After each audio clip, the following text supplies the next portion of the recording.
What up, what up, what up, what up, what up? We are back like we never left. I say this like I always say it, and I always say it every time we here. Everything I do it on God. Everything we do it on God. And when I do with these two crazy motherfuckers, we do it on God. I am Young Money Bad News, the co-CEO of Star Money Click. I am BMC for life, and I am the number one rapper in the world.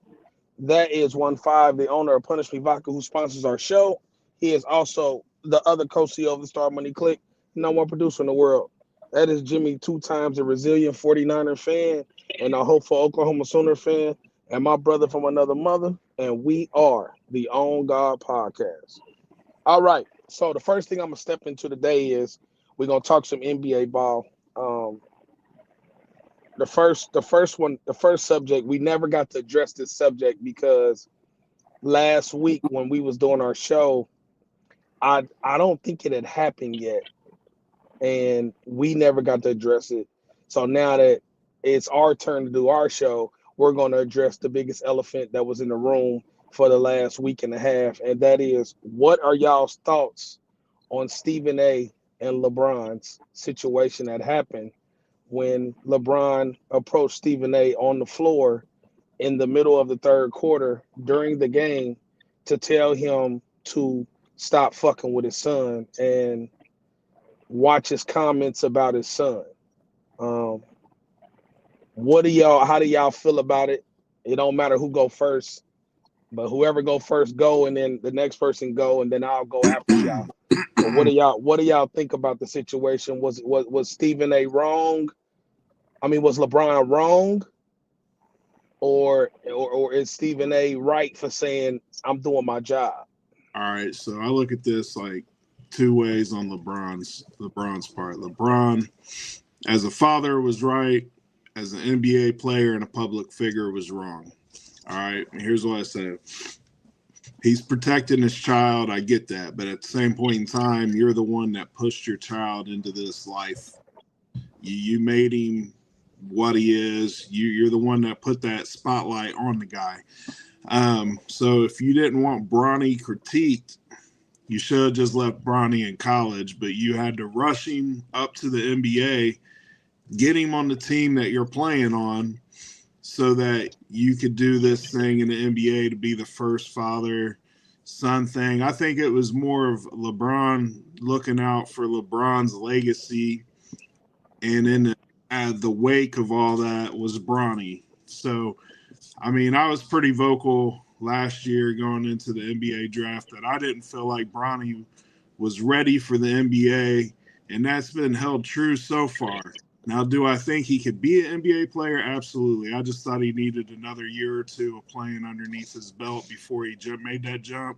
But I also think that if he didn't make that jump last year, that jump would have been harder for him to make with the better players and stuff coming out this draft and next draft. But Stephen A. is absolutely right. He was doing his job.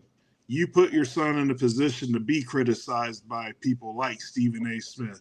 And even Stephen A. said, look, man, I tried to give you the warning, stop it before I have to comment on it. And it just didn't stop. You know, you put your son out there the first game of the year, he got embarrassed. He should have never started. He should have never played in the first game of the year. He should be in the G League developing. LeBron brought this on himself. So he can't play the victim. But I understand where he's coming from as a father. So I'm not mad at him, but you look stupid. Professional. Two times, what you think? I'm not going to spend a whole lot of time regurgitating the same stuff he said because I agree with 100% of it. But I feel like for your questions, I feel like both can be right at the same time. LeBron is probably the most popular athlete on the planet right now. And, it's ironic that, before this podcast, I was actually looking at another podcast, the one I always like to look at, Corey Holcomb. Shout out to Corey Holcomb. And he was talking about it on his podcast last Tuesday. And we're all saying the same thing, man. It's like, what you expect? We live in a world where you can't control what nobody says. So whatever you do, somebody always going to have some shit to say. Hell, me personally, I've always been known throughout my life as a person that always got some shit to say, good or bad. So it's like if you're gonna put yourself out there, especially your business, and not keep it private, expect somebody to come fucking with you because that's what it is. And you know what? You know they got a word for that. And like I said, it's a shame that he had to um, you know, cause a scene to do that. I mean, like Stephen A. Smith said on his show, man, you have my phone number. You could have called me. We could have talked this up. We could have met somewhere, talked or whatever the fuck, you know. And that word is adversity. Those me and you talk about a lot of things, and I always bring that word up, man. Adversity is a key thing in everybody's life on this planet, especially adults. And it's like, come on, LeBron. You what did you expect to get out of that other than the satisfaction of telling that motherfucker off and embarrassing him in front of everybody else because you wasn't gonna slap him, and if y'all was getting a fight, you would have beat the dog shit out of him because you're like 3 or 4 times his fucking size. So let's just be real about that.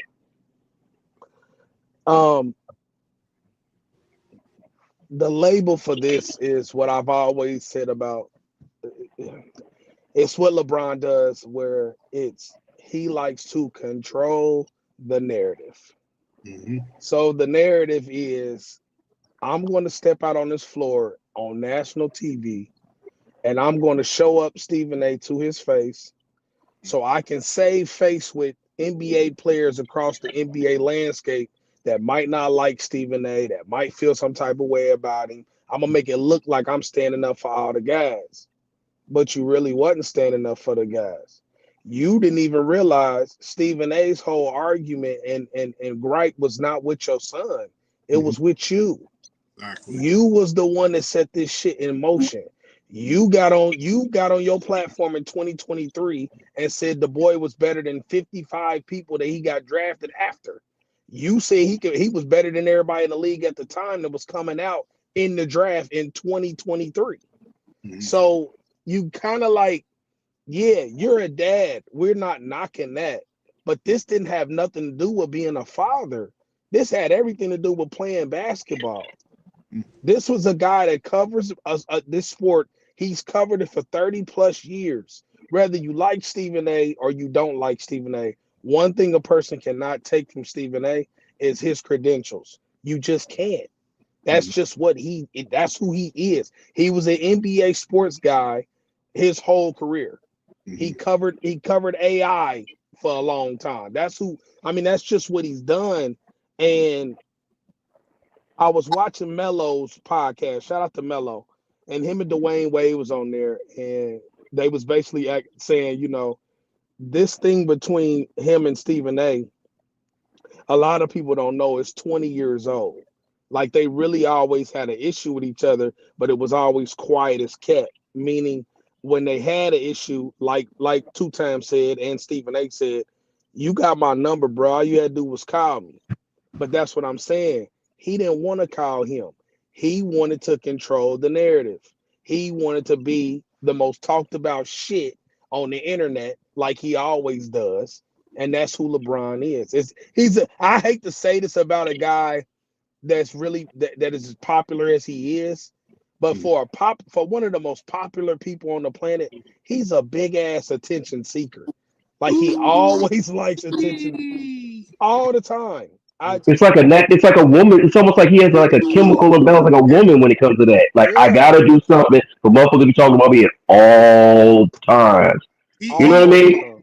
He's the emotional equivalent of a short skirt on a hot lady.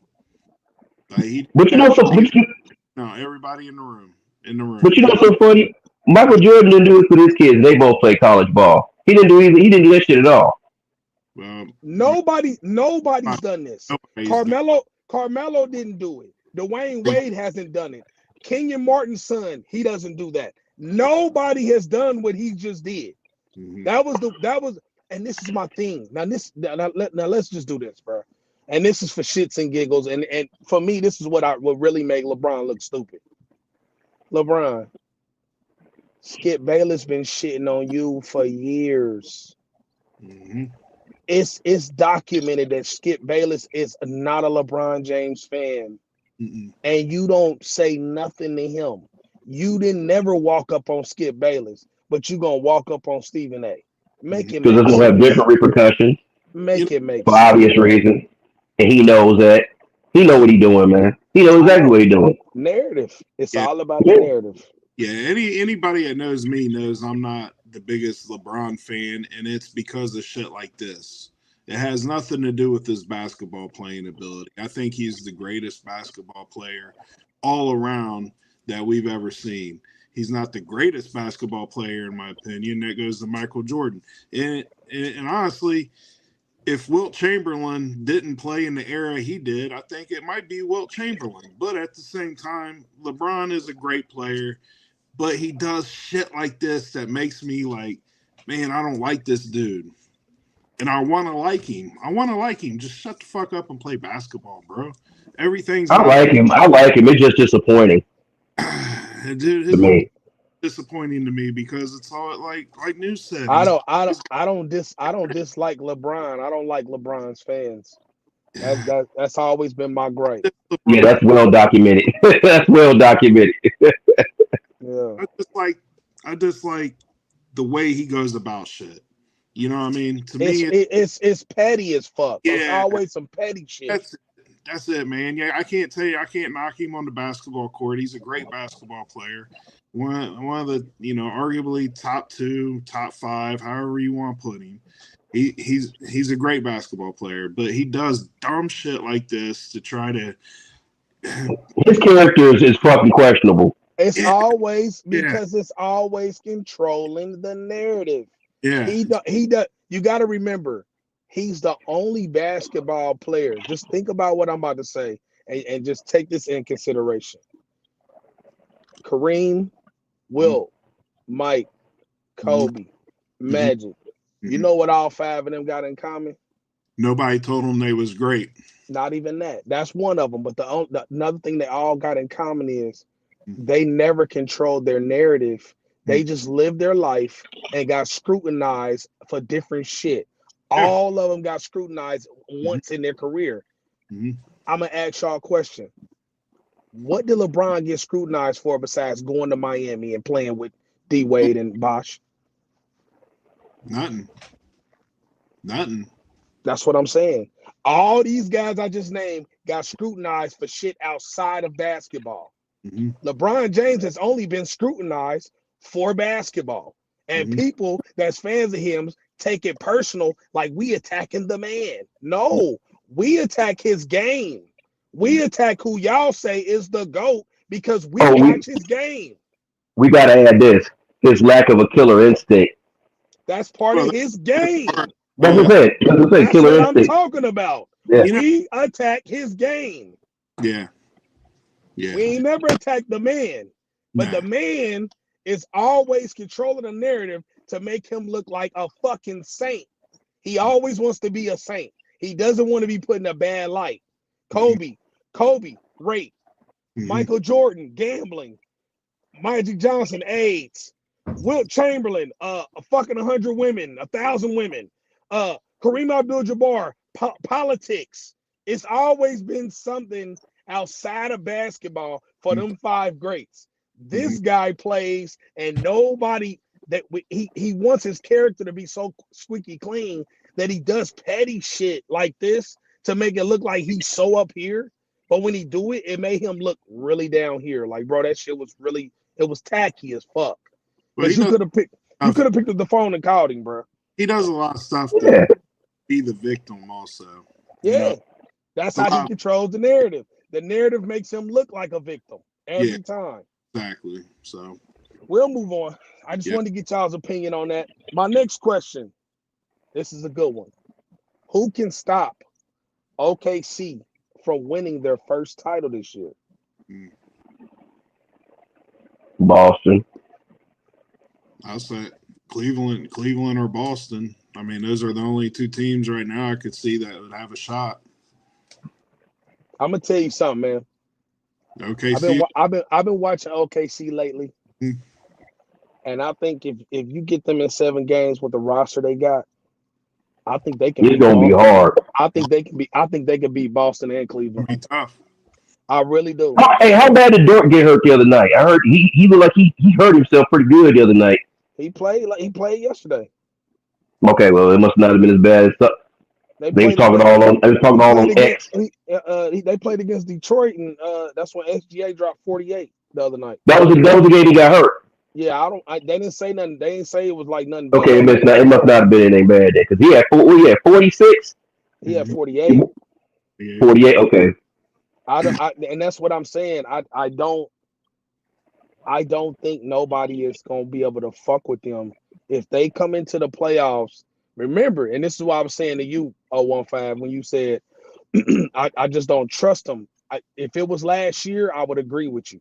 But that loss they took last year, being the number 1 seed, I think that helped them because now they know how to play in the playoffs. But they also know the significance of security of being in the moment of we got to get the job done regardless of anything. Because when I'm watching them play, man, everybody on their team can score.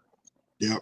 See, SGA just gets the most points, but if you watch their games, they got so many motherfuckers on this team that can score 20. It's ridiculous. Like they have a starting 5 and a 5 that comes off the bench that can come in for the starting 5, and they still look like the same fucking team, bro. Like They can match up with any team in the league. They are the deepest team in the NBA. They got the same problem Boston had last year when Boston won. Was because what did I say? Boston was the deepest team. Oklahoma City is the deepest team now in the NBA. And with them 2 big men, when you can put Chet at the 4 and Hartenstein at center, that lineup is a fucking problem, dude. Like you putting Williams in there with SGA and Dort on defense. What's so funny is that Hartenstein move was criticized in the offseason. That shit looked like genius now. Doesn't it? And New York looks stupid as fuck. The Alex Caruso move is underrated. That is too. I mean, you got to understand, man. Them boys, and they're one of the youngest teams in the NBA. I agree with y'all. It's gonna have to be Boston or Cleveland because I don't think nobody gonna be able to stop them from coming out the West. I don't. Nope. It's gonna have to take a team, and those are the 2 best teams, like collectively outside of OKC. But you ain't gonna be able to get it done with individuals. It's gonna have to be the only team that could beat OKC in 7 to me in the West is Denver. Mm-hmm. That's it. Yeah. And I don't think Denver is gonna last 7 games because fatigue. I feel like OKC got the legs, and that's what's gonna hurt them. They deeper, man. They just deeper. They are deeper. My next question. Is the Cavs now a real threat to beating Boston for the East? Definitely. Now that we didn't got to the second half of the season and we've noticed this run the Cavaliers are on right now, the Cavaliers are fucking rolling, dog. I believe. I thought that the year. I thought the Cavs were a pretty good team. Even though they lost the other night, yeah. But see, I think what people they don't really give the Cavaliers credit for, and it's if you haven't watched them or you're not a fan of them, them and OKC have the best 2 defenses in the league. Yep. So it's not even the points that's winning the Cavs the games; it's their defense. Mm-hmm. They create a lot of turnovers. They can score. Yeah. Now the one thing I do like about the Celtics is if you take Tatum out of the lineup, they're the only team in the NBA that's points per game goes up when their star player ain't in it. So to me, it looks like, if someone gets hurt in the Celtics, and they're starting 5, their bench is going to pick them up and pick them up better than what they did. So to me, the Celtics are a really, really good team. They got a good roster. But I just don't know, man. Cleveland they just seem to be on that magical run. Them and OKC just two young bulls just going. I wouldn't mind seeing both of them. I really don't want to fucking see Boston again in the finals. But I mean, they're the defending champs, and I wouldn't disrespect them, even though I don't like them. But I would like to see Cleveland and Oklahoma City. To be honest with you. See two small market teams go at it for the championship. It's good for the league anyway, in my opinion. I feel like I feel like, yeah, it would be good for the league as far as it'll be different, it'll be exposure. But I feel like who would give OKC the better battle? I think would be Boston. I Yeah, think it's I think Probably. it's I think in 7 games they match up better, way better than they do because they're longer. Pause. They're longer when it comes to playing D. Their players are six. You know, and this is another thing. I'm a harp in on Boston in a minute. Especially a certain person on the team I want to talk about because I feel like shit gets overlooked over there. But I feel like that would be a great battle. If we get OKC in Cleveland, I won't be mad. But if Mhm. we get OKC in Boston, I think I would want to watch it more because I just got this funny feeling that shit would go 7. Like I just know it would. Well, OKC, depending on who gets home court advantage to me against them, I don't know. I feel like it'll be some blowouts in that 7 game series somewhere. Like both also, teams will blow each other out. also, if it's a TV product, the better TV product would be OKC and the Celtics. You know, not too many Right, people outside of right. Ohio are going to tune in for the Cleveland Cavaliers and Oklahoma City Thunder. So ratings wise, you want the Celtics and you want OKC. I don't like Cleveland's look. I think, you know what, Cleveland reminds me of OKC last year. You know what I mean?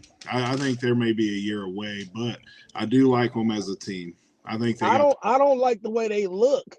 yeah, I hate they fucking colors. their uniforms. Yeah, Cleveland's colors, they stadium, they arena. When you watching the game, yeah. it's just a boring ass looking team. Like I'll be honest with you, bro. If they went back to that blue and orange, bro, I'd be so That's what happy. that's why I I was going swear, bro.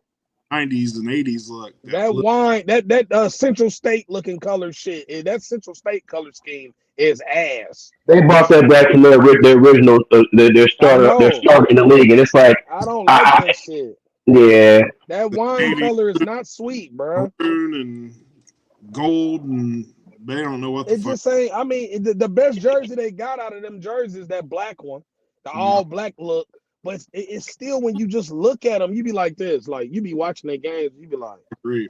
this shit is annoying. Like y'all look boring as fuck. Like it's like they need to spice them up some, man. They need to go back to that old look, bro. For real, I ain't gonna lie to you. Side note, is that the worst uniform in the NBA? What the Cavs? Yeah. I wouldn't say it's the worst uniform. I'd say it's the worst colors. I Okay. think their colors are ass. Mm. That's what I don't like. It's not the uniform. The uniform ain't bad. It's not like it's an ugly uniform. It's just a color scheme is ass, bro. that color scheme's only good if you wear that actual jersey from the 70-71 season. Other than that, with the newer version of it, it don't look right. It don't look right, bro. I agree. I don't fuck with it. I agree. I don't. Um, I want to give a shout out to one of the players we lost, man. Oliver Miller Mm. passed away at 54 from cancer. We didn't get a chance to talk about it because at the time it happened after our show was over. But too young, man. He was only 54 years old, man. A lot of people don't know Oliver Miller was one of them big men that was one of them big men that was one of the first big men that could stretch the floor and shoot. You know what I'm saying? Like he really can play. Like Oliver Miller was the truth. Like if y'all don't know him, go research him, YouTube him if you're too young, but go check him out, man. Like he was I dope. with Arkansas. Yeah, he was dope. Condolences to his family, man. Rest in peace, sir. You was a good one. Yes, sir. It was bad to hear that. So this is my next question. Mm. Before we jump over into the NFL shit we gonna do today. Who was the NBA MVP? Is it SGA or is it Joker? And the second part of this question is, and why does Jason Tatum not get enough love and credit for how great he has been this year for the Celtics and in the MVP conversation? It's a two-parter. Somebody, y'all, I don't care who go first. You know what I'm saying? Well, Well, I mean, go ahead, 1-5. You want to? Cool. I was gonna say SGA is gonna win the MVP, in my opinion. The Joker would win if you go by stats, but I think that he's got voter fatigue. Tatum, I don't think gets enough love because he's kind of like he's a jack of all trades, master of none type thing. He does everything so well that it looks kind of effortless. You know what I mean? Like he'll get 30 on you, you didn't know he scored 30 that night or something. You know what I mean? And I just think that he's overlooked because of that. So SGA looks more Oklahoma City. The team's a little bit better this year, so I think he's going to win the MVP. But that's why I think Tatum gets overlooked a lot. Well, plus the team, which no other star, they can't say that about any other star. well, I feel like SGA should win it just because I think he probably should have won it last year, and he on some shit this year, and it's just like, especially lately, and I've been watching more Thunder games. I try to support my hometown as best I can, even though I'm a Heat fan. It's kind of hard though, but I feel like SGA he's definitely the MVP. Joker one of the ones, man. He's so good. If he was the only one in the league, he could win it every goddamn year. It feels like to me. It's just like he's one of those guys. He's gonna always have his name until he gets out of his prime and he starts to decline. He's just gonna be an MVP candidate every single time. But SGA is a young dude, man, on an up and coming team, one of the youngest teams in the league, and man, he's looking like a superstar. And the fact that he's playing in a small market town and he's getting as much press, that says a lot about what the internet and the media is today. Because 30, 40 years ago, he just would have been in Oklahoma City and nobody would have known unless they read a newspaper about it. But Tatum, I want to call him the Lamar Jackson of the NBA because just like in the NFL, maybe picking on Lamar Jackson for reasons or even your guy, man, Hurts. It's like there's no clear. I don't really feel like there's a justifiable reason to pick on Jason Tatum because ever since the man has come into the league, he's been shitting on people. You know what I mean? He's always been a quality player. He's always went out on the court, and you can tell he's leaving it all out there on the court every time he plays, man. It's like he doesn't get enough credit for that. I feel like that Olympic shit was just dirty on behalf of Steve Kerr. But it's like, I feel like he's even taking that shit personal and using it on the court this year to really drive home the fact that let people know, like, hey, don't be sleeping on me. I've been here. I've been doing this shit. And don't let that last year's rings act like this is a one-hit wonder. And it's like, with 1-5, I agree with you to an extent that if you take him off Boston's Celtics lineup and their points go up, yeah, they have a tremendous amount of scoring on their team. But they're not winning shit without him. That's how valuable of a player he is. And he should be as well getting more MVP consideration, regardless of who's on that Boston Celtics team. I think it's kind of a travesty, and it's weird for me to say that because he's a Boston Celtic. But I'm gonna keep it real because, like I said, at the end of the day, I like being impartial about teams and players, even if I don't particularly care for their team that they play for. But Boston got some dogs on that team, but Tatum is the big dog, and that's there's no question about that. Also, keep in mind with Tatum that the Boston Celtics winning percentage is better without him. Also, I think that's another reason why he gets hurt in the MVP conversation. But you're not talking about you're not talking about when it counts though. You're talking about regular season shit. Because you got to remember Tatum don't really miss no games.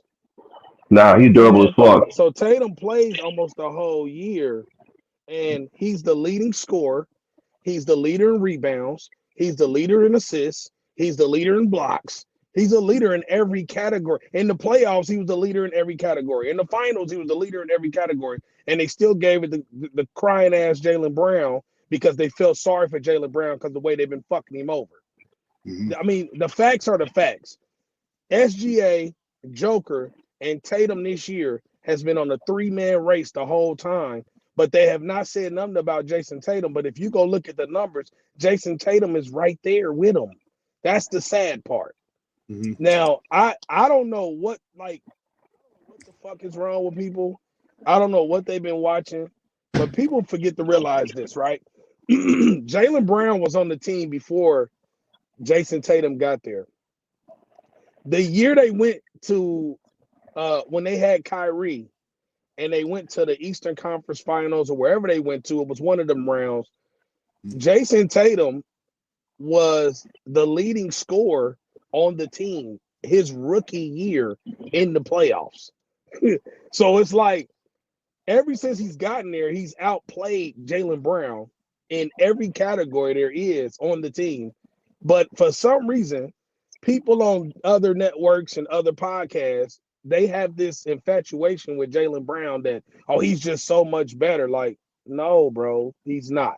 Jason Tatum is the guy. And you got to remember, I'm a North Carolina guy. Tatum is a Duke guy. I don't really fuck with Duke. But when you get out of the school and you go to the league, I don't even care what college you went to. And a good player is just a good player, man. He is a dog, bro. I'm gonna be honest with you. In the NBA right now, my two favorite players. My favorite player is Steph Curry. My second favorite player to watch is Jason Tatum, which is really weird because I'm a Laker. I fuck with Jason Tatum like that. And I see, you can tell the body of work he put in working with Kobe when Kobe was still alive, because it took Tatum's game all the way up. Like, his game is on another level. The only downfall to the Boston Celtics is they're gonna win or lose one way or another, and they're gonna shoot themselves a million goddamn threes. And if them bitches don't fall, they're gonna lose the game. If them bitches fall, they're gonna win the game. They're gonna blow your ass out. So that's why I would put OKC as the favorites to win the title. I would also say SGA should win MVP. He should have won it last year. We all agreed on that. Well, I know me and 2 times did for sure. But Joker is 2 people that's just like Joker, and one other person is going to be in the MVP conversation for the rest of their career, and that is Giannis. Giannis is always, because they're stat stuffers. Every bracket, points, rebounds, they pile it up. So you got to keep them in that conversation. But I ain't gonna lie to you. I've seen Joker do this year is unfucking believable, bro. Like, the triple doubles he's had are unbelievable. But the shit that SGA has done 2 years consecutively, carrying his team to the number 1 seed, leading his team in scoring, leading his team in all the categories, he just deserves it, man. The performance he put on the other day, 48 against Detroit, then he dropped 40 on Joker and them and beat him. And I feel like that's what solidified him that he should get it. If they don't give it to him, it's gonna be highway robbery, bro. Real talk. Yeah, I wouldn't understand that shit. I'm gonna be honest with you. If he don't win it, I really don't even want to talk about the MVP conversation anymore. I'll be done. I'm like, well, fuck. What does it matter if he's gonna give it to anybody? Yeah. So that is our NBA talk for the week. Let's jump over to the NFL. My first question before we get to what you want to do, 1-5, I got a question for both of y'all. Even though free agency is not over, from what we are right now, who is the top winner in the free agency game right now that y'all think it was, and who is the loser in the free agency game? Y'all both give me 2 teams. One team that you think won free agency so far, and one team that you feel like lost it. Go ahead. Okay. Well, I'll start with the loser, my team, because we had a mass exodus, and I'm not gonna get into what we were doing, but we clearly are probably at the bottom tier of that. On the other end of that, I got a tie more than likely between, I want to say, the New York Jets, perhaps, because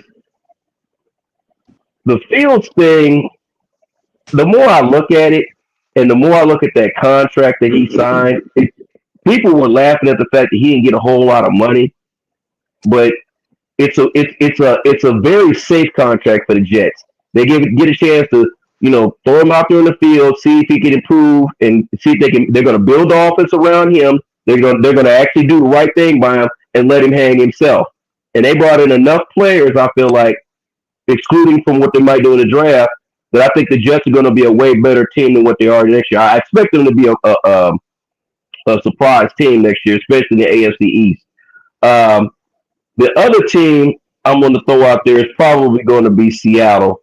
The more I looked at it, and me and News talked about it the other day, although I feel like, Darnold, I got mixed feelings about him just because of his body of work that he's put out in the NFL since he's been here. I think it's an improvement over Geno Smith. Um, bringing in Cooper Cup, some guys on defense, man.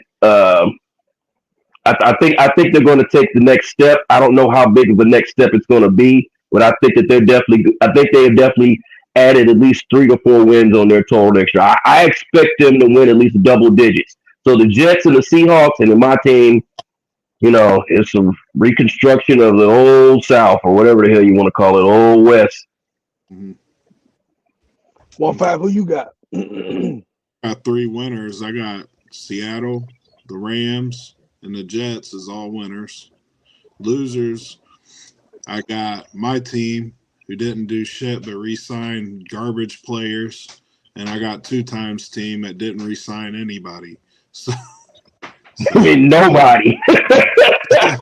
but for real, who the big winner was in free agency this year was News's Eagles. By losing the players that they lost, they got so many damn picks in the first 3 to 4 rounds in the next 2 years that they're just going to reload.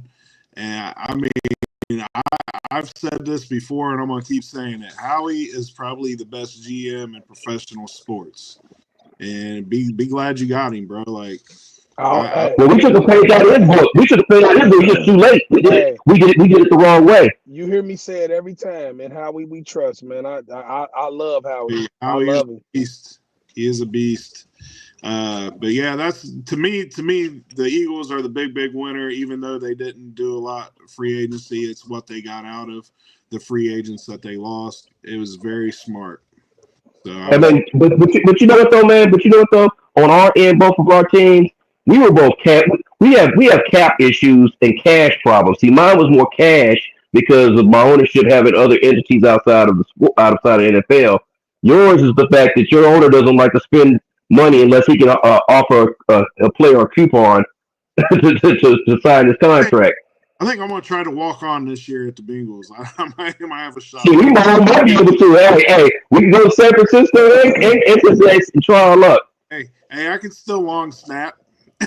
So my winners. I'm gonna say my winners is I'm gonna go with the I definitely feel like the Seahawks and the Rams for sure. I'm gonna also go with my team for gaining all these picks and assets.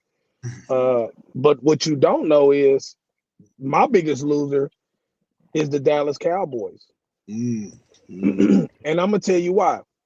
I know why. The Dallas Cowboys let people that they still needed walk out the building, and they re-signed people that didn't do shit for real.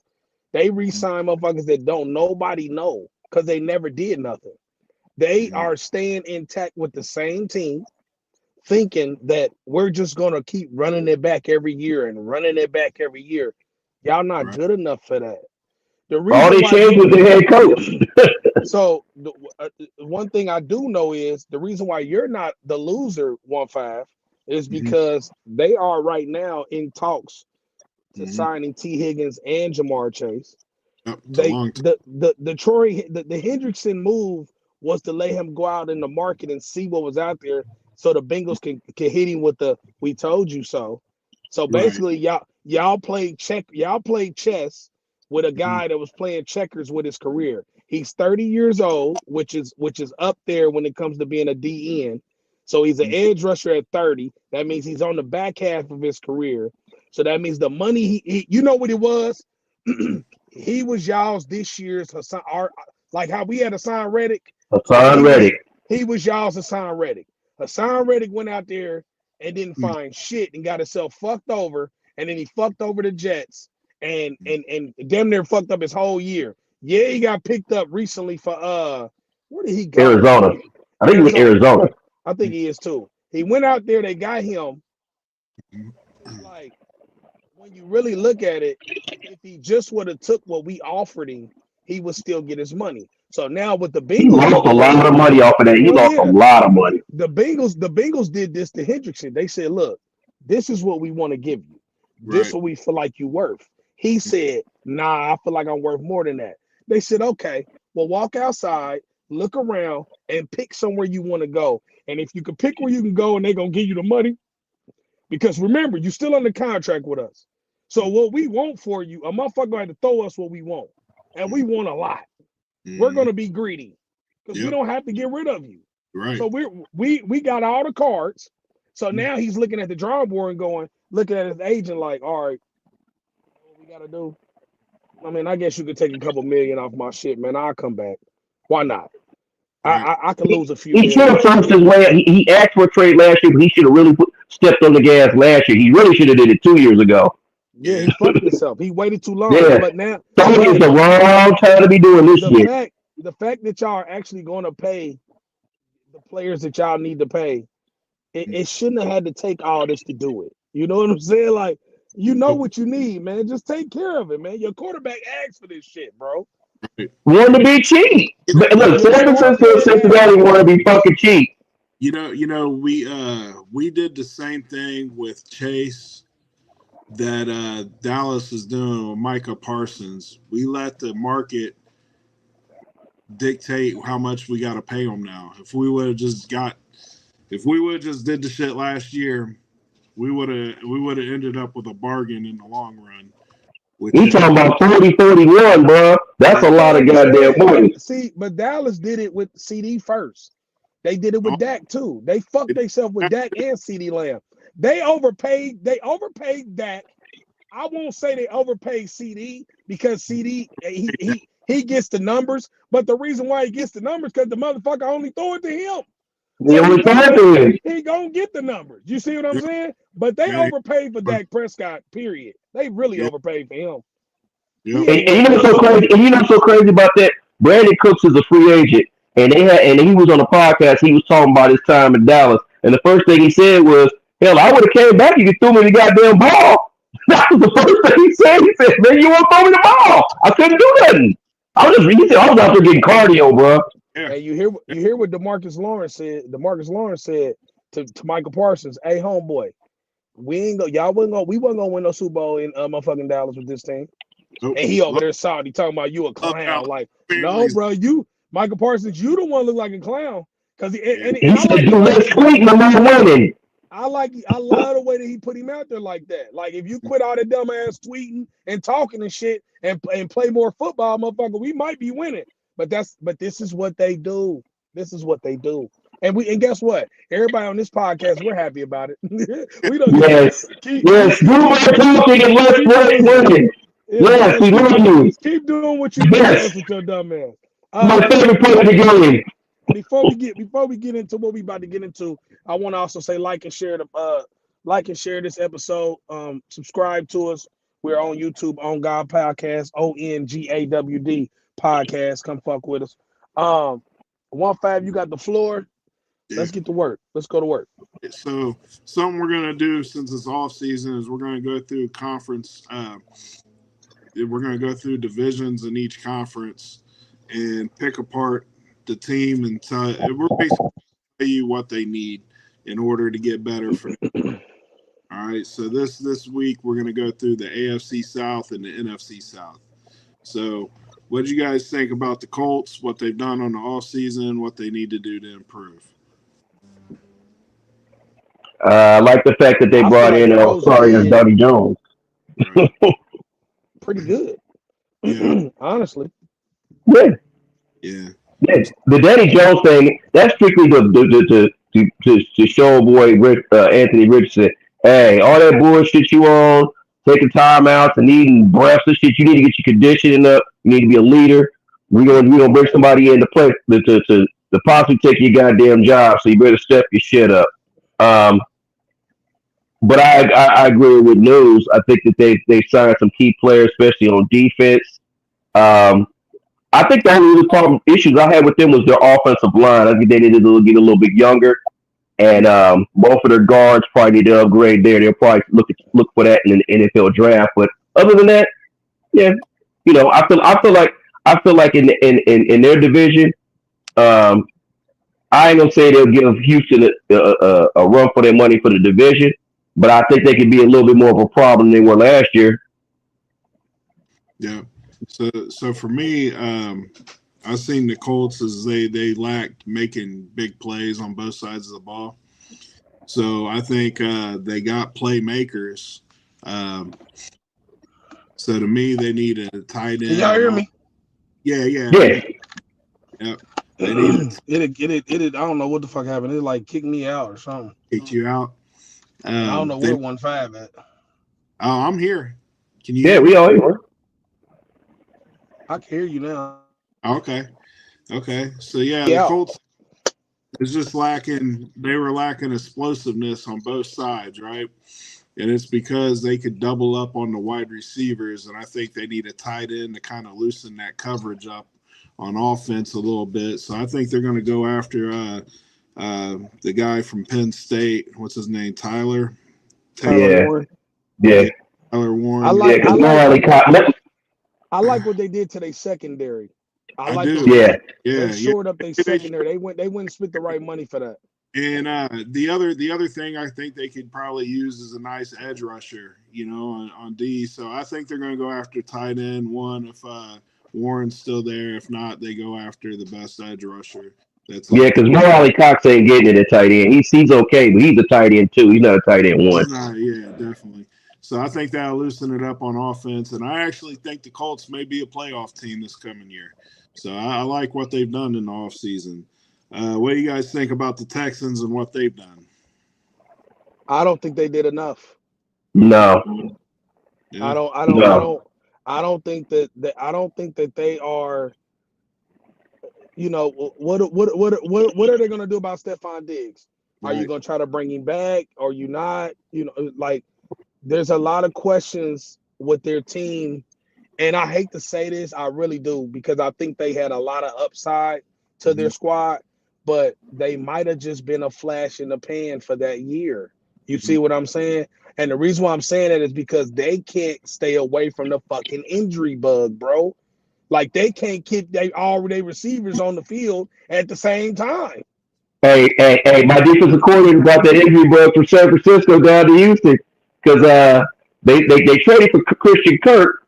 They don't know what they're going to do outside of that. The other wide receiver, what's his name, got hurt, and he's going to what's in the little guy got hurt at the end of the season. Tank Dale. Tank Dale ain't going to be ready for the start of the season. That was a badass knee injury. Now you let Larry Tunsil go.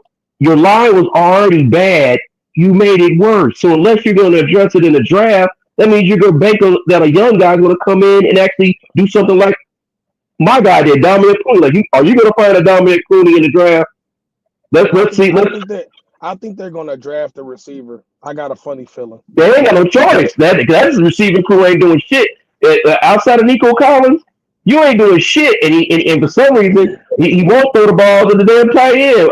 Old boy came from Dallas. He ain't really getting the ball like he should be. He was the year he was balling.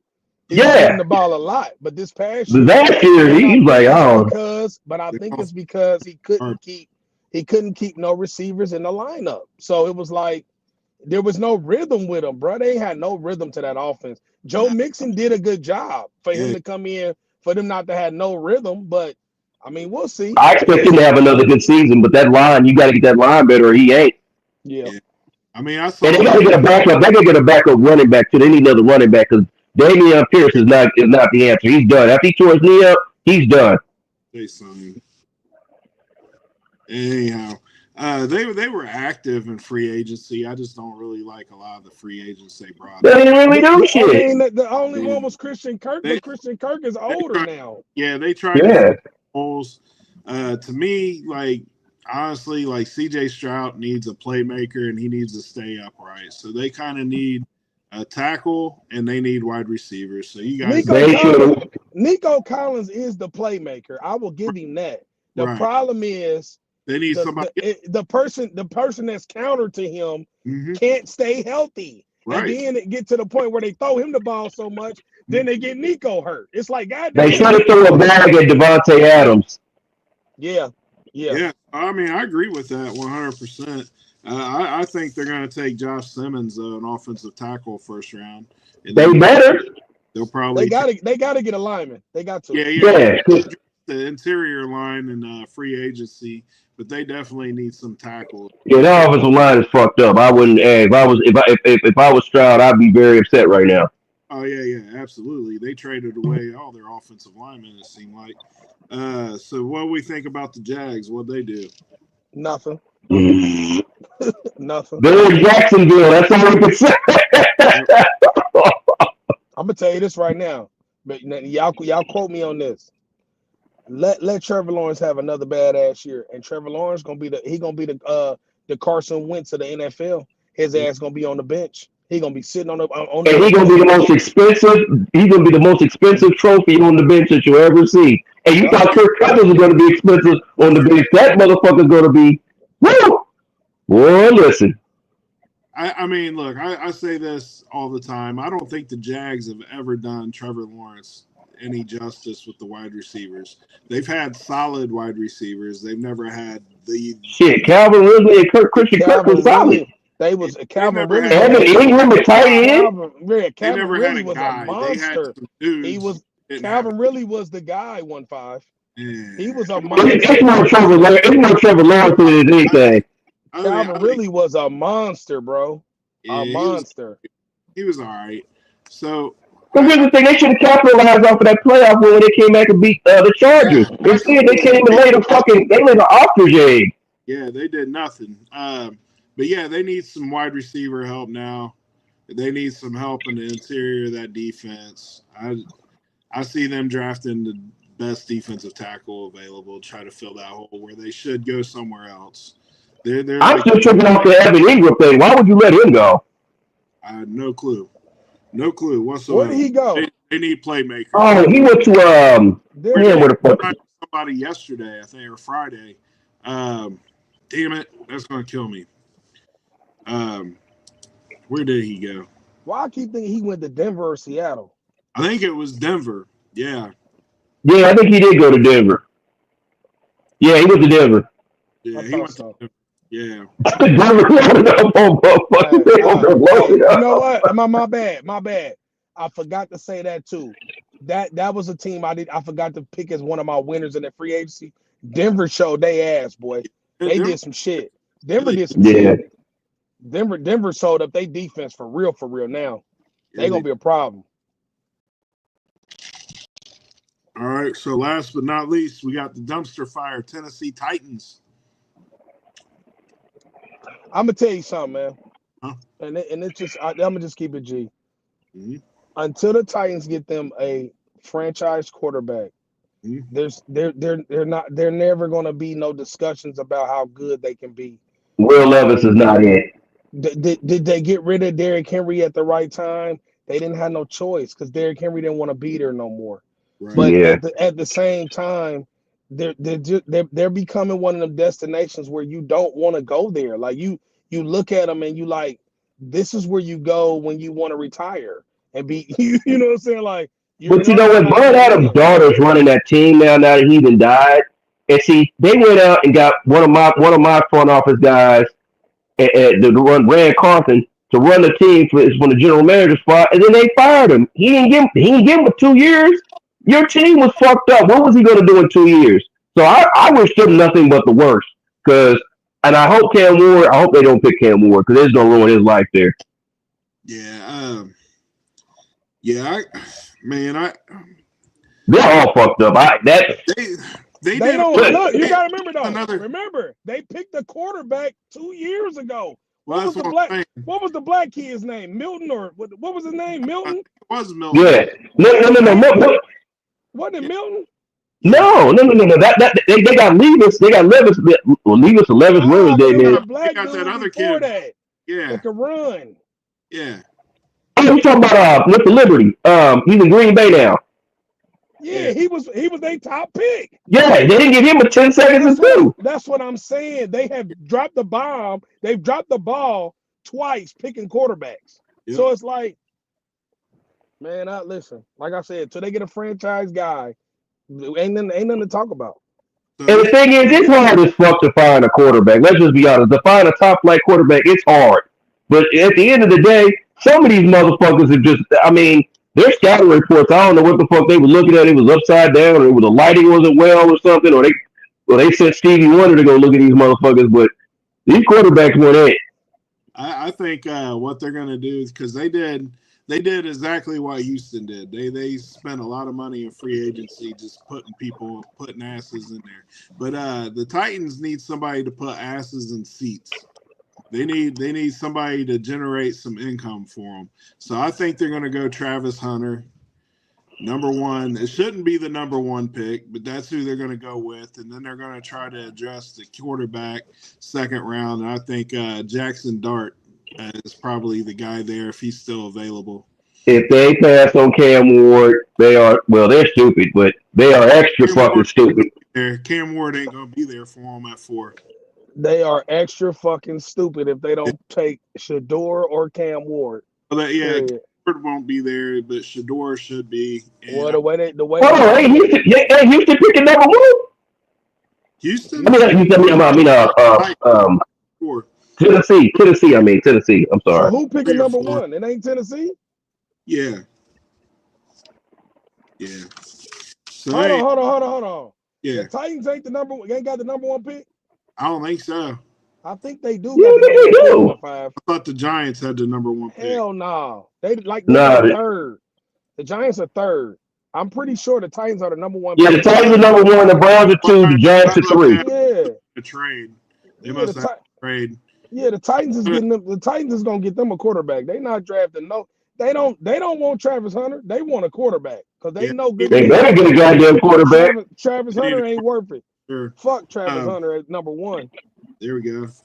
Well, next time I'll have to. He'd be a good pick. He'll be a good pick, but not at number 1 right now. Not with these teams needing pressure. He don't fit that roster. To be honest with you, and this is no joke. When I'm looking at the top 10, every team in the top 10 except for the Bears and the motherfucking Patriots need a goddamn quarterback, to be honest with you, whether they sign one or off the first 3 picks alone need quarterbacks. Yeah. They but 2, and they keep shitting on Shador. I don't know what's going on. They over that dumbass interview, the way listen, man, this is what I don't like about what they doing to Shador. The tape doesn't lie. Why do y'all care that he's confident in himself? He talks. Y'all forget who the fuck his father was? Right. His father is Dion. Why wouldn't you want a confident quarterback? Man, because remember, this is the good old boys. Yeah. These is ran by older white men that don't like arrogant black motherfuckers. That's just what it is, bro. Yeah. And I remember they put that motherfucking drug test situation out there on Warren Sapp, and he dropped. And he ended up being a horrible fucking thing. I'm gonna be honest. I don't think Shador gonna make it out the top 4. I think he's gonna be gone in the top 4 pick. He better be, or some teams is gonna get their general manager fired. Yeah, so you think teams are gaming right now saying they don't want him, but they really bullshit? Yeah, they really. He should get past New York or Cleveland. If you don't take them, then you deserve all the fucking losing you gonna get. Negative shit out there trying to get him to slip a little bit to them. That's probably what I see going on. Because see, here's the stupidity of this. The Giants or the Browns ended up getting Russell Wilson or some shit in the sign. And then they'll do some stupid shit like, well, we got him. We can probably wait till next year to get a quarterback. No, you can't. Get that motherfucker now. Right. Yeah, I agree. Get him now. What division what we going? NFC South? NFC. Yeah. Yep. All right. You guys ready? Yep. Let's go Falcons. What do we see with the Falcons? They didn't really. Did they get a defensive lineman? Did they get an edge rusher? Because I don't give a fuck. They let Grady Jarrett go. He signed and like, look, as soon as they let him go, they were announcing his release, and he was signing with a motherfucker. That's how quick somebody swapped. He was there all time, everything. Uh, when he left them, so it's like they didn't really do nothing but sit back and play stupid ass mind games with Kirk Cousins. Yeah, they need some stuff, and that defense got better last year, but it's still ass. right. And they lost pieces. They Yeah, lost pieces. yeah, Motherfuckers didn't left the team. I'm gonna be honest with you. I feel like the Falcons they're gonna be exactly who they just was. They're gonna regress. yeah. They're not gonna be that good. Anywhere from 8 to 10 wins, and that's about it. Yeah, the Falcons are a weird team, man. Like they got talent, and it's like they should be better, but they never are. You know what I mean? They fool you every year. Every year they fool you.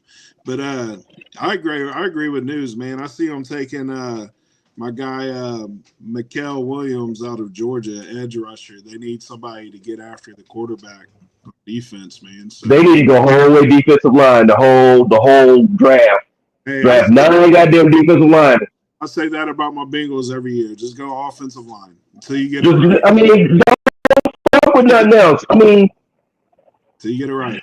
But now you need a tryout. You need a fucking tryout. defensive backs, right? All right. So what we got Tampa Bay? I mean, this one's pretty obvious for me. For Tampa. I think that's where Hassan Reddick went. Tampa. Yeah, that's what it was. I think, and now y'all know this is gonna be hard for me to say this out loud, but I'm gonna be honest. Mm-hmm. I think Tampa Bay made a lot of good moves. I think the smartest move they did was when they re-signed a wide receiver. That was smart to keep Godwin and make him come back. Going to get Hassan Reddick was a good move because he didn't cost them no money, and he's gonna be hungry to show his showcase. So he played himself. He gonna play his ass off now for them. Their defense was already decent enough anyway, but I really think that's gonna help them. Help Vita Vea and them on the line. I mean, they gonna be a problem, man. They gonna be a problem, but it just depends on what I always say. It depends on what Baker Mayfield comes to play every weekend. That's fair enough. That's fair enough. If Baker Mayfield starts off the year like he did last year, but does it all year, they could be a problem. But if he does what he did last year, where he starts off hot and trickles at the end and slows down, they gonna give us the same results. I think if they're smart, they got a nice 1-2 punch at wide receiver and running back with Bucky Irvin and the other cat. Mm-hmm. I think they honestly need to take the pressure off of Mayfield and run the ball more, put it on the ground more. Well, they got a nice offensive line. They got a nice offense right now. But they lost that offensive coordinator too. Yeah. He was at Jacksonville. He got a head coaching job. So now we might not see. That's why Mayfield was looking so good too. He loved that system he was playing under. So if they don't bring a motherfucker in there to kind of give him the same looks, the same tweaking of the system, it might regress Mayfield. I'll be honest with you. Tampa Bay actually has the same a personnel on offense similar to Detroit. They got a 1-2 punch at running back. They got a very serviceable quarterback, and they got weapons on that at wide receiver and at tight end. So they can make the noise. Do you ever notice that every time they play Detroit, they the only team that beats Detroit? I mean, yeah, they beat Detroit earlier in the year because they're really even. They're really two even teams for real. Yeah. Yep. Yeah. I agree. I agree with both y'all. The only hole I can really see with Tampa Bay will be at that linebacker spot. That secondary. I mean, maybe a secondary. That secondary is ass for real. So, but they had injuries last year too, so if they get some of their people back and bring some young guys into the draft, I think they'll be okay. Yeah, I think they'll be all right. They just need some young guys. What about the Panthers? What do you guys think that they did? They actually started playing well at the end of the year. Bryce Young, I think he's done enough to give himself another year audition for that position to stay the starter and keep them from drafting another. I think they should still draft another quarterback just to push him and just some insurance. But from the running back position, they look pretty solid. Wide receiver wise, they're pretty good. They need to improve on that offensive line because Bryce was running for his life a little bit. That defense was getting better at the end of the year, but they still need some pieces on there too. So they didn't really do a whole lot during this free agency. So I'm thinking they're just going to concentrate more on the draft anyway. But they got some needs. I expect them to probably be middle of the line team. I expect them to improve to probably about seven, maybe 9 wins. They could probably get to 500, but they're not a playoff team yet. Yeah. They stole my D lineman, Milton Williams. Milton Williams is 25 years old. They threw him the bag. Then he turns down their deal and he goes to New England. The thing with Carolina is I think they found what they was finally looking for at the second half of the year. They got some rhythm, so hopefully they can carry it over. See, me personally, I get tired of seeing the same teams be sorry as fuck. Yeah. I like to see sorry ass teams actually wake up and start playing like they give a fuck about being where they are. So I think they got some upside to them. They definitely need to make sure they keep improving their defense. They got players on offense, but they definitely need to. I put like this: if they don't draft the quarterback, at least go sign a veteran quarterback to put behind him. So if he does get hurt, you can still keep somebody keeping that engine afloat and that train running the way they need to make it run. They also they lose Miles Sanders. Miles Sanders is a free agent, so I don't know what they're gonna do at the running back position, but they're gonna have to get another receiver too because Thielen is getting old. Thielen ain't no spring chicken. This is last year. He's coming up. This is last year. He said he's gonna retire after this year. And that's what I'm saying. So they're gonna have to go in the draft and get a receiver or try to because ain't nobody signing to Carolina, man. Ain't nobody going there because they know they're not gonna win no games like that. So we'll see. You know what I'm saying? I mean, I got them as their offense was. They'll win more games than they won last year. I'll say that. Yeah, their offense was humming. I think that they're fine with Chuba Hubbard. Chuba Hubbard had a great fucking year, and the crazy thing is, I drafted him in all my fantasy drafts and let him go too early, and that motherfucker went off. Well, they picked up Rico from Dallas. Yeah, they picked up Rico. That's what I said. Their running back room ain't bad. It's very serviceable. Yeah, it's just they're a middle of the road team right now. Yeah, they re-signed the Red Rifle to back him up. Yeah, he got a 2-year deal. I forgot about that. He did sign up for 2 more years. To me, what they really need is another outside wide receiver on offense, a tight end that's serviceable. I wouldn't mind maybe seeing that boy at Bowling Green going down there and balling out.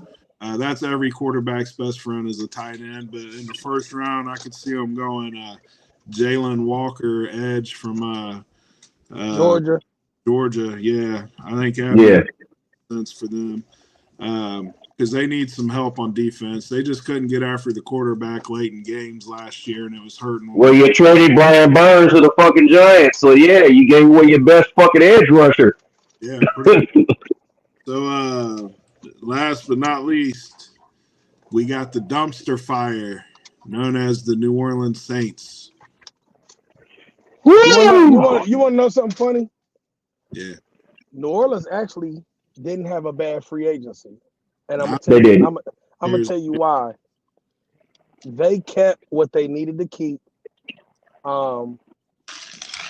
They have my offensive coordinator as their head coach.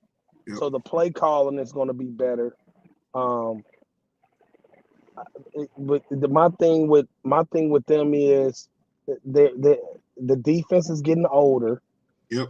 So they have to get younger. They're going to have to go draft a lot of young pieces. Me personally, I would, if I was them, I would get me a running back to back up Kamara because Kamara's getting older. Mm-hmm. I would go get me a receiver. And the rest of the draft, I'm drafting all young defense. That's it. Linebacker, corner, another D line. So they decided Chase Young, and I'm like, so. I mean, they still got the old ass Honey Badger back there too. The reason why they signed him back is because he actually didn't have a bad year with them. But he takes plays off, and I don't like that. But my thing is, where else was they gonna go? Because Cameron Jordan is older than the motherfucker now. Yeah, he gonna be 35, I believe, this year. But he's like Cameron Hayward now. They older. They still can play. But they still playing high level. But they old as fuck, and it's only gonna be so long till you're gonna get rid of them. So, I mean, and then it's always that one guy. What are we gonna get from Card? Mm-hmm. What are we gonna get from Card? We don't. We know what's gonna happen. Because this is how he was talking at the press conference. Oh, we were excited, and this is why I came here. And this, I think he's going to be great for it. He's going to get 1 year, and if he looked like he did last year and in previous years, no matter where he is, he's going to be the fuck up out of there too. Yeah, I agree. I agree with both of y'all on all your points as far as the defense being older and drafting young defensive players and getting some guys up underneath the veterans that can push them a little bit or push them out of the way. You know what I mean? So I think they go Will Johnson, cornerback at number 9.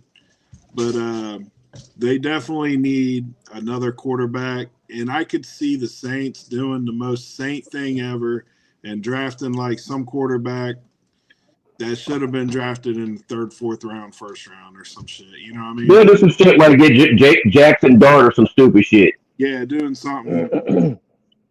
But they need some defensive help. But remember I said this. My old offensive coordinator is the head coach.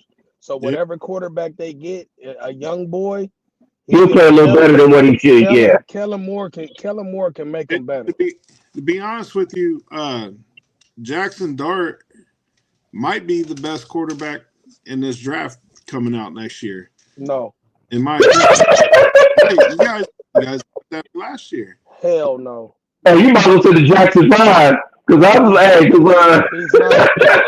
1-5. He's not better than Cam Ward, and he's not better than Shedeur Sanders. Period. We'll see next Jackson Dart wasn't even better than Will Howard, bro. Okay. I mean, I'm going off numbers. The numbers don't lie, and the eye test don't lie. He wasn't better than Will Howard. He wasn't better than Shedeur Sanders. He wasn't better than Cam Ward. He wasn't. Who was it? It was somebody else that was really good. Oh, he wasn't better than your boy, Dylan Gabriel. Couldn't fuck with him. Nah, because when Jackson, this is why I'm saying this.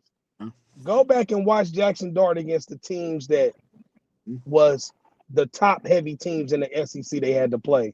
And every time he played them, he blew it. The only reason why they beat Georgia, because it was a fucking monsoon outside. Literally. Because he has the prototypical size and he has a good arm, but it's like he's not a bum. He can play. No. But he's not the best quarterback in this draft. Hell no. Yeah, I just agree with you on that 1-5 respectfully. But I mean, but you know what though? You have a canny knack for pulling somebody out your ass, and then they end up having us wrong. So we'll see where it goes. Like I said, here's why Jackson Dart is not a bad quarterback. I'm not saying he is. Here's why I say that. Those quarterbacks you guys all named had better numbers, they had better wins, and all that good stuff. But what does quarterback in the NFL mean to you guys? What do you got to do exceptionally well in the NFL to play quarterback? You got to put the ball on the money on time. That's what Cam Ward and Shedeur Sanders does. Best quarterback in the country at putting the ball on numbers on time. Hell no. And it wasn't even close. He was what fucking games were you watching? See how that translates in the NFL. Who was he playing against when you was watching him play? Nobody? It doesn't matter. It does Boise State. He was putting the ball on the money on time. He was the best. They were playing Wittenberg. What are you going off of? A percentage? Yes, a percentage. Okay. So your percentage, remember this 1-5. The numbers don't always mean everything, bro. So listen, the reason why I'm saying this, if I shoot, I'm in the NBA. This year I shoot 45% from 3. But I only shoot 3 to 4 threes a game. Compared to a shooter like Steph Curry who shoots damn near 8 to 9 to 10 threes a game. And he might miss more than he makes, but my percentage might be higher than his. But is Steph Curry a better shooter than me? 1-5? Probably. So that's what I'm trying to tell you. Yeah, percentage-wise, him throwing the ball on the money might count to you on his percentage. But the eye test when you watch Jackson Dart, you watch Cam Ward, You watch Shador Sanders. You watch Dylan Gabriel. The shit ain't even close, 1-5. And I've seen Jackson Dart in the least. I watched him play in 4 games, and all 4 of the games was against good-ass teams in the SEC, and he played like dog shit. The game they lost to Kentucky. Remember, Kentucky don't even have an offense. Kentucky was in the they're all defense. They was in the game against Georgia because of D, and they was giving Jackson Dart problems.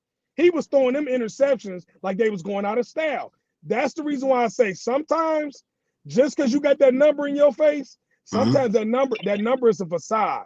That number will lie to you sometimes. Okay. So total QBR, where you think Jackson Dart ranks in that? I don't care. I watched him play. I'm going off the eye test, bro. I watched him play. All right. How many touchdowns did he have for the year?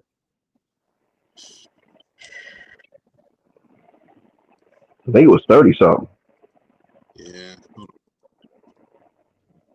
I'm not on that. You know, bring up the top 10. Bring up the top 10 quarterbacks this year that was in college, and tell me if he had more touchdowns than Shador, more interceptions than Shador and Cam. That's all I want to know. Well, and that'll let you know everything you need to know. He was number 3 in yards.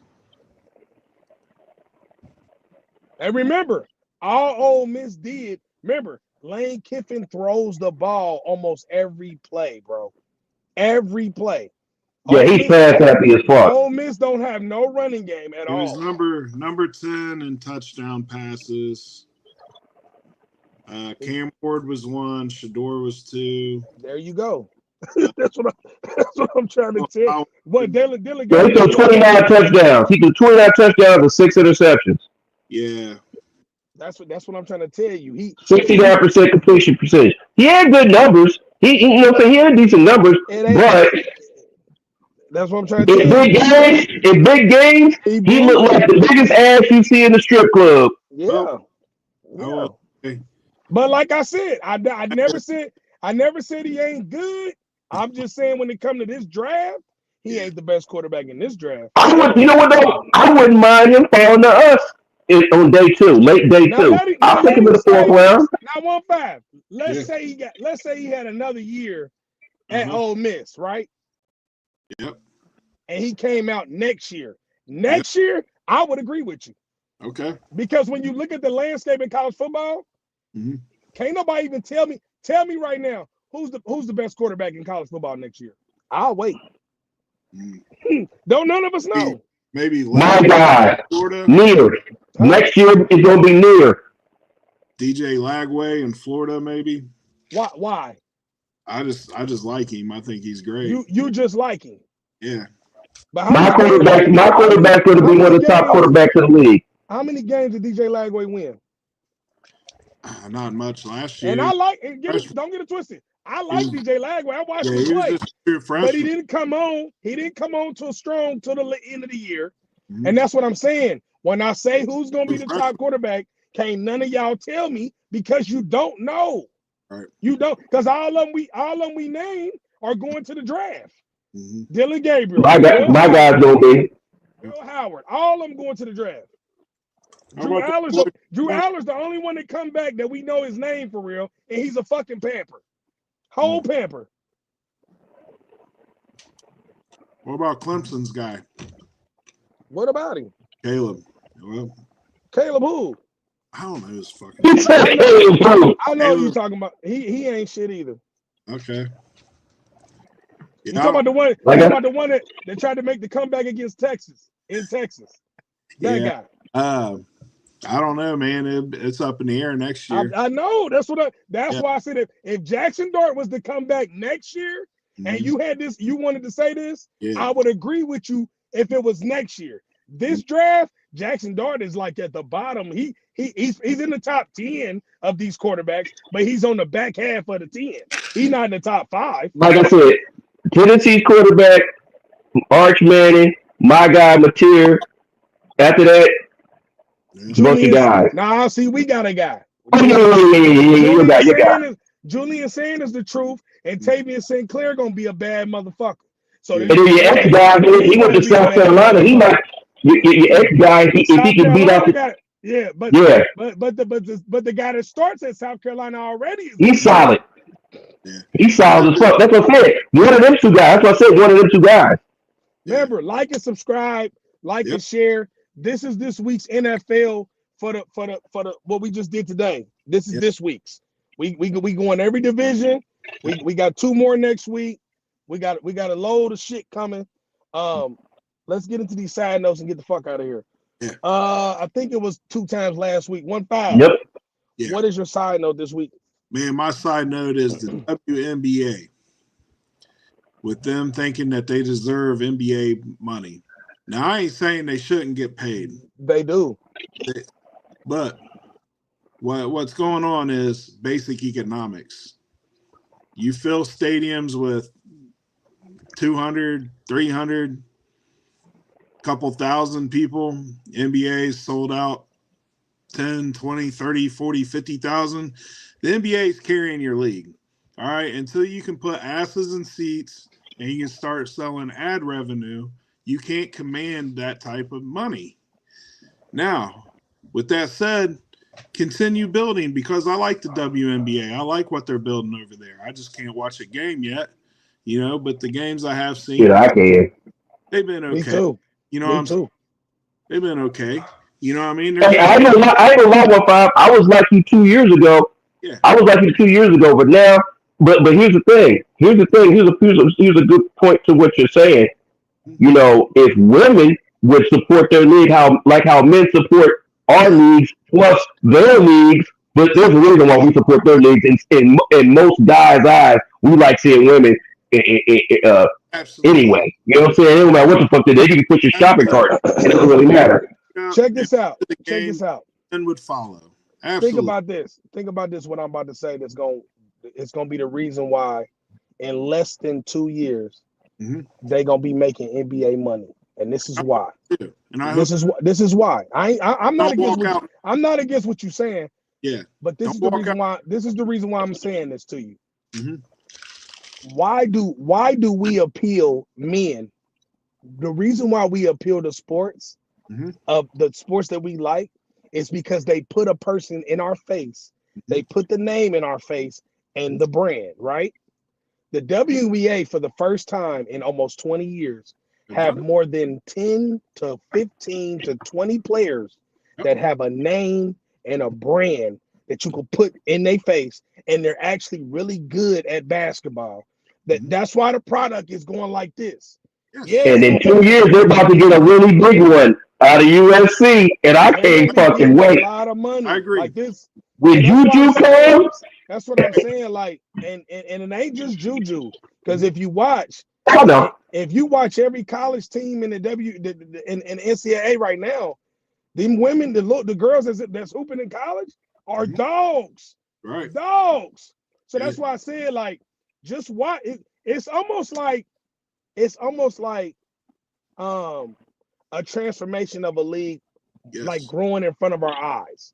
Yes. We about to watch it go like this, and it's gonna be crazy because we not gonna believe it. But do I agree with y'all's point about women need to be following it and fucking with it? Yes, because hell yeah, because we follow our sports because we're guys. That's what we do. But I agree too. We also like watching women, so we know what we like. Shit. Yeah, that's gonna be. Hey, gonna be growing. They'll be there. I think they're gonna grow real fast too. I hope so. They deserve it, man. Like I said, and I can't wait for Juju to come anyway. I love watching Juju play. They got what all our leagues got. They have names now.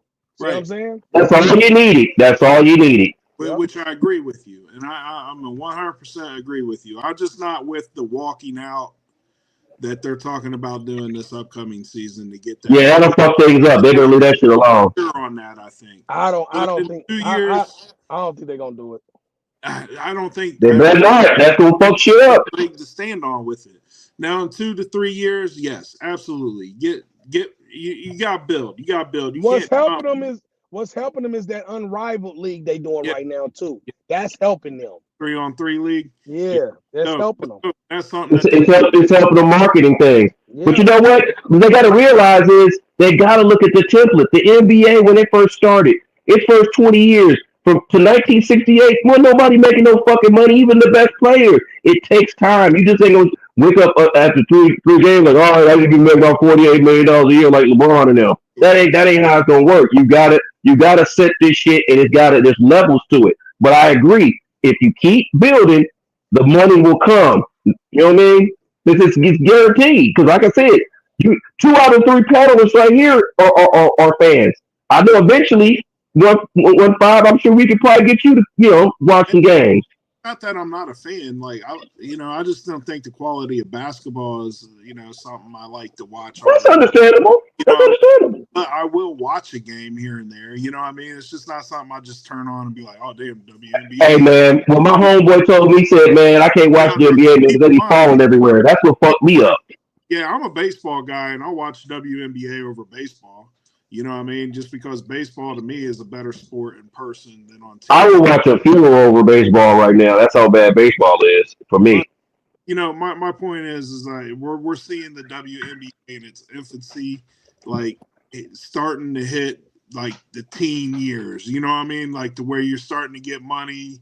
You're on minimum wage right now. Let's see you step up and jump into a factory job and start making $30 an hour. You gotta earn it, baby. That's what you're starting to do. You're starting to earn it. The WNBA right now is like how the NBA was in the 80s, pay structure wise. You know what I mean? Where it's at now, just give it a little bit of time. You guys are really building towards something, and I really like what you're doing. Just don't jump the gun with all this demand for more money. They demand, but you know why they're demanding it? Because of what I just said to you. Yeah. They have the names. They are the most popular they have ever been. I get since Cynthia Cooper was the star. That's how popular they got. More popular stars in the WNBA now. Motherfuckers like Angel Reese, not just for basketball. They like Angel Reese because Angel Reese looks good to people. Right. You see what I'm saying? Looks good to me. I was talking to Sean and Sean's other barber in their Mar about this. And I said, the difference between now WNBA and then WNBA is the women look better now. They do. They're easier on the eyes. Back in the day, all the women that could really hoop, they look like guys. Yes. Now the women that can really hoop, they be badass women. Like they look good as fuck. Like, so I think that's what's gonna really help them. The brand, the names. I think it's gonna get them to that next level. Oh, absolutely. 2 times. What is your side note this weekend? So I don't know. Well, y'all probably know, but Dick Vitale done pretty much called his last game, and did you? I don't know, man. Have you heard? Yeah, it was.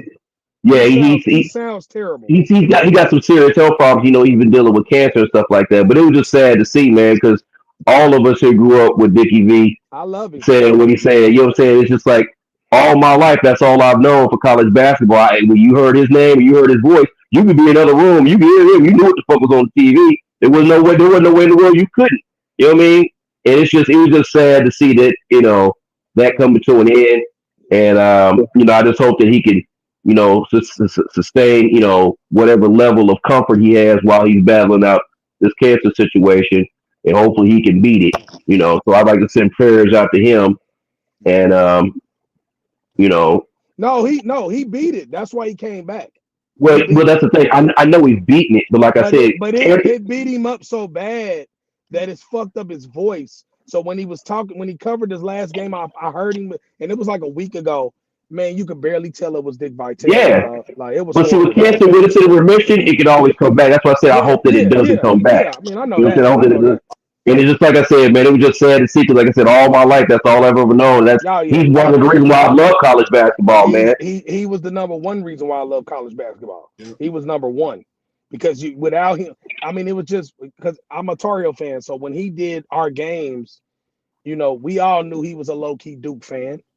Everybody knew that about him, but at the same time, because he adored Mike Krzyzewski, he still gave us props when we would whoop their ass. Like he always was the guy that all the blue blood programs in college basketball, he really respected them. Like he respected your name. Like, And Dick Vitale is like what Marv Albert was to us to the NBA when we was young.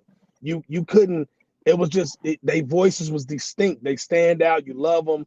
Marv Albert was my dog. Like I fuck with Marv. I don't give a fuck what Marv did off the court. He ain't had nothing to do with me. And that's it. That had That's nothing your to do. That had lifestyle. nothing to do with me. Period. So I fuck with him. My side note for the week is I gotta give a big shout out to Rick Pitino and the St. John's basketball program. Rick Pitino has turned this program all the way around. He did it again. He done it 5 times with 5 different teams, and he just won the Big East tournament. He's the first coach to win 5 conference championships with 5 different teams. So shout out to the Mafia. I call him the Mafia because he always looked like he was in the mob. Rick Pitino is that guy. He's one of the best college coaches ever. He should have never went to the NBA when he went to Boston. That shit was stupid as fuck. I hate when somebody's that great in one league and try to step over. It's just like when Nick Saban went to the NFL. It just don't work for you. It just don't work, man. You're college. You're going to always be college. So I just want to say shout out to St. John's for winning the Big East tournament. And like, share, please fuck with us. We about to get up out of here. Everything I do it on God. Everything we do it on God. And when I do it with these 2 crazy motherfuckers, even though this motherfucker ain't nowhere to be found right now, we still do it on God. I am Young Money Bad News, the co-CEO of the Star Money Click, number 1 rapper in the world, and I am BMC for life. That is 1-5, the blank man over there, owner of Punish Me Vodka, the other co-CEO of the Star Money Click, number 1 producer in the world. That is Jimmy 2 times, the resilient 49er fan, the hopeful Oklahoma Sooner fan, my brother from another mother. We was the On God Podcast. Y'all stay prayed up. Y'all go get y'all money tomorrow. We out. Assalamu alaikum, baby.